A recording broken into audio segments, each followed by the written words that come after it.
So hello, John. Howdy, Ryan. Here we are at the Socratic. So we thought it would be a good idea to kind of do a quick overview of like our frameworks of like the philosophies, ideologies we're kind of working with here, and our kind background, of where our we're coming background, from. where we're coming from, and maybe what we want to do with this podcast for ourselves, and if anyone happens to be watching. So I guess we'd kind of go a little bit and talk about like give a quick little self bio, right? So like where we came from and what we're how we were formed. Yeah, so I'm John, as already stated. And yeah, my childhood, I grew up in Austria, in Europe, and my parents were actually missionaries, the evangelical persuasion, and I've had quite a philosophical journey to this point in life already, as will become evident over the course of the podcast. And then education, I got a bachelor's degree in history, criminal justice, sociology, minored in German, and then sort of more recently, I've got a master's in English. Specifically, I was studying medieval literature and like history. Everyone's favorite topic. Everyone's favorite topic, and certainly mine. And then areas of interest, like primarily like history. I like philosophy quite a bit, economics, a little bit of science, like current events, politics, those kinds of things. So Yeah. Okay. how about you, Ryan? So I didn't have as arduous of a journey as you coming from religion to whatever it is I am now, but it was so I grew up in Connecticut and was raised Catholic. Though by the time that I kind of started forming my own opinions, or circa high school, I probably wasn't super devoted to those ideas. And so I didn't really have as much of an evolution to go through as I became interested in philosophy, and I was always interested in science. So I went to school and majored in biology and chemistry, and then where we met was University of Arkansas. So I went down to Arkansas for a little while and did a master's in astrobiology, whatever that means. And then now I'm a teacher. Masters of teaching. Yes, yeah, sure, yeah. So, and that's always kind of been my passion is education and science. So that's mainly what I'm interested in. Yeah. And so we've been having conversations for over 10 years now. Over a decade, and kind of have like converged on a few different things, I think, of like our framework of understanding and how we kind of come at ideas and conversations, right? So figure it might not be a bad idea for us to kind of go through those. And I think kind of the first one, at least the one that you would put first, is cosmopolitanism. Yeah. Right? Would you want to explain that? Because I think that's something probably most folks wouldn't be familiar with. Yeah. So it's a philosophical framework, I would say, that for kind of incorporating and evaluating ideas and everything kind of in life. Specifically, I think both of us were particularly influenced by the book Cosmopolitanism by, Kwame Alexander Appiah? Yep, Kwame Anthony Appiah. Anthony, Yep. that's it, yeah. Anthony Appiah. And so it's specifically, I guess, his version or how he portrayed cosmopolitanism is kind of what we would adhere to. Kind of the broad idea is that if all of human knowledge is represented by like a mirror, at some point the mirror was shattered, and then different cultures, philosophies, religions have kind of all picked up a individual shard of the shattered mirror. And kind of the idea of cosmopolitanism is that most religions, philosophies, cultures, whatever, have the tendency to think that their individual shard of the mirror is the entire mirror and that they have all of the answers. Yeah. Whereas cosmopolitanism thinks more in terms of everybody has these different pieces, these kernels perhaps of the truth or of knowledge, and then the way to get more of the glimpse of the whole of the mirror is to put the pieces together, or to take bits from this philosophy or this religion or this culture.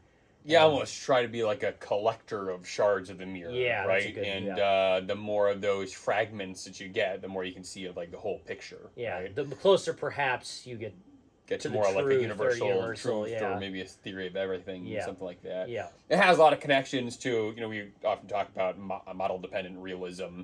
Yeah. In science is the idea that, every model might be valid, but only like within a certain range of conditions, right? And some can be more useful than others under different conditions, and maybe that's kind of like the fragments of the mirror, right? Yeah. That the more we have, the more different positions and frameworks we can work with.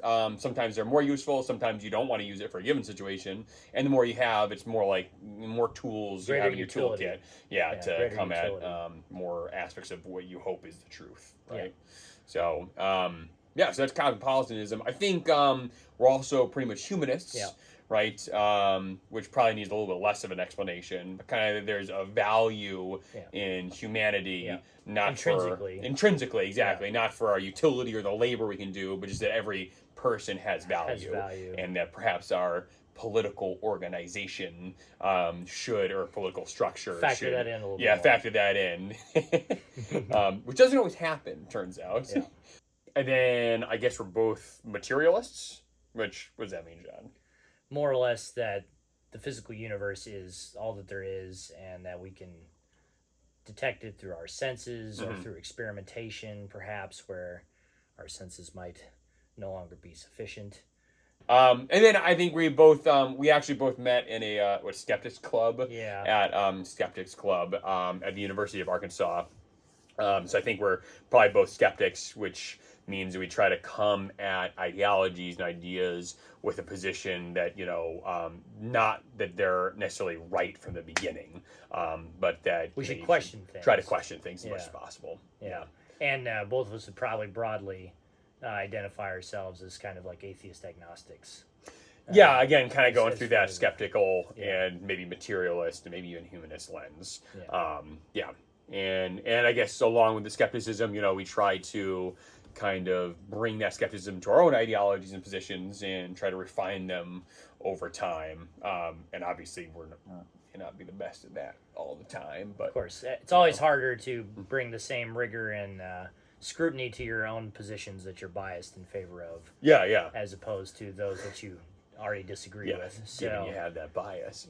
But we strive to evaluate those positions and other ideas, with as much scrutiny as we can, and kind of hope to evolve in our positions to either be more strongly firm in them, or maybe abandon them for better ideas. And I would say that's like one key thing is we do try to both be open to the best evidence and arguments possible at a given time. So the idea, if we were confronted with better arguments or ideas on a given thing, we would, in theory, we'd like to think that we'd be willing to give up certain positions in favor of the ones that had better evidence. We'd like to think. That's what we at least Who wouldn't, attempt to do. So. And obviously we think that, education is kind of like a lifelong journey, right? That you should always be looking at more information and trying to refine your positions. And then maybe it's a matter of becoming rather than being any particular ideology. And obviously we also recognize that people grow over time, and so necessarily the positions we hold today might not be the ones we hold in 5 or 10 years, perhaps. But we're always trying to do the best we can with our current set of information that we have available to us. And maybe sometimes that's a virtue in changing your position. If you come across reasoning or evidence that, rejects what you held in the past, you should be willing to change. And that's, I think, one of our big complaints about the current political discourse, and we're certainly not alone in this, but it's a lot of it's more about winning arguments rather than trying to find truth together, and changing positions. Not about trying to find the common ground, right?